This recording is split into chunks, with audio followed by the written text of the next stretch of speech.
So hello everyone. आज हम पढ़ने वाले हैं कि फ्रेम ऑफ रेफरेंस क्या होता है, मतलब कि what is the frame of reference.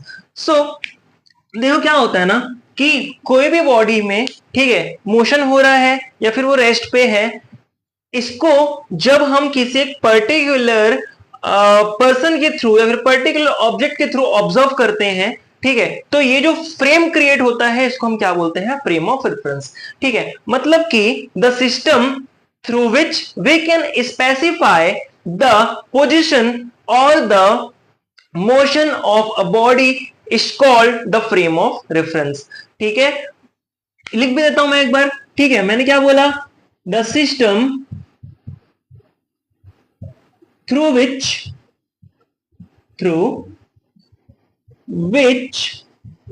we can observe या फिर we can specify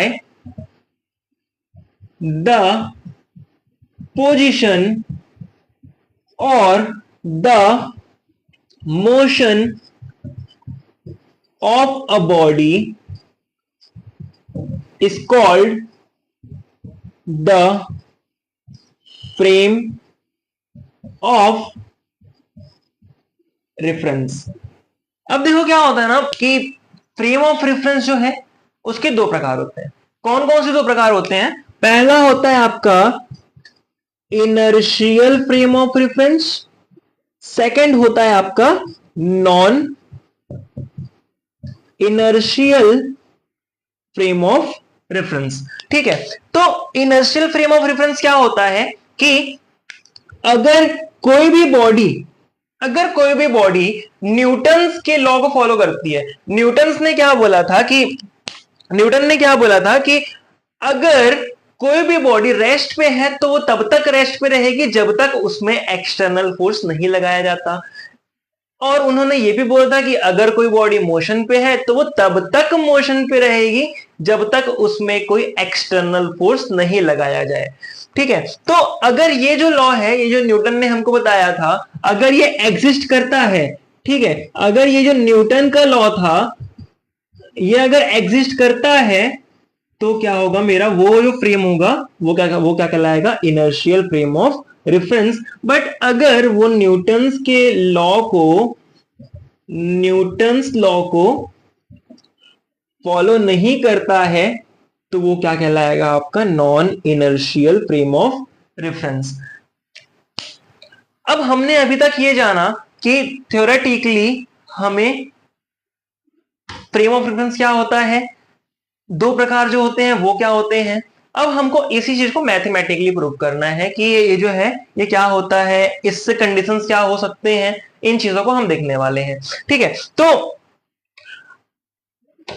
अब मैं बात करता हूं, ठीक है, कि अगर कोई बॉडी मूव करती है या फिर वो अगर कोई बॉडी मूव करती है, ठीक है, तो उसकी कुछ ना कुछ वेलोसिटी होगी, उसकी कुछ ना कुछ एक्सेलरेशन होगी। ठीक है, तो फ्रेम ऑफ रेफरेंस जो है वो पहले ये अपन क्या करते हैं, एक कोऑर्डिनेट लेते हैं।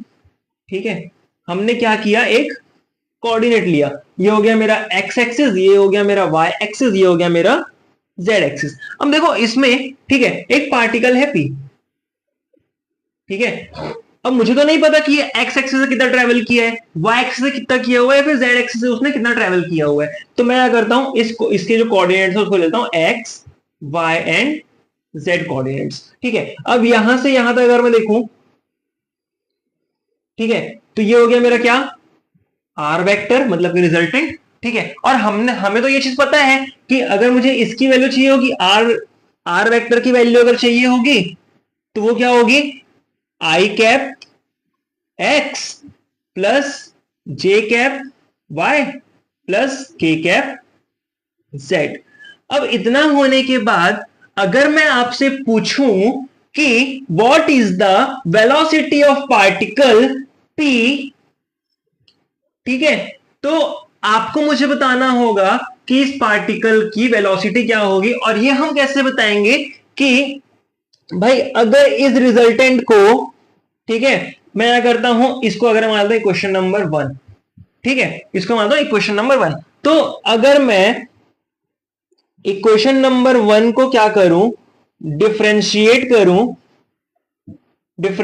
करूं विथ रिस्पेक्ट टू टाइम, ठीक है, तो मुझे क्या मिलेगा, यहां पे वेलोसिटी मिलेगी। ठीक है, मतलब कि अगर मुझे v वेक्टर निकालना है तो मुझे क्या करना पड़ेगा, डी आर वेक्टर को डी टी से मतलब कि डिफरेंशिएट करना होगा, और ये मुझे निकालना है तो अब क्या मिलेगा मुझे यहां पर, i vector del x, sorry i cap by i cap del x by del t plus j cap del y by del t plus k cap del z by del T.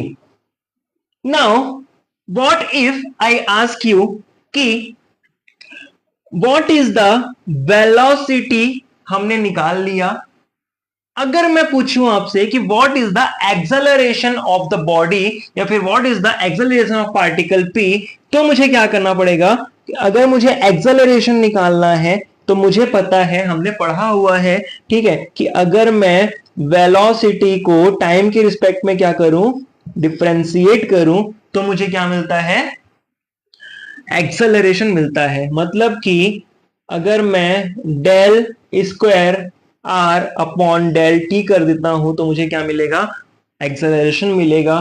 That means ये जो मेरा equation आया था इसको मैं equation number 2 मान रहा हूं। ठीक है, अब इसी इक्वेशन नंबर 2 को मैं क्या करूंगा, अगेन डिफरेंशिएट करूंगा विद रिस्पेक्ट टू टाइम, तो मुझे यहां पे क्या मिलेगा, i cap del square x upon del t plus j cap del square y by del t plus k cap del square z upon del t, which is our required equation.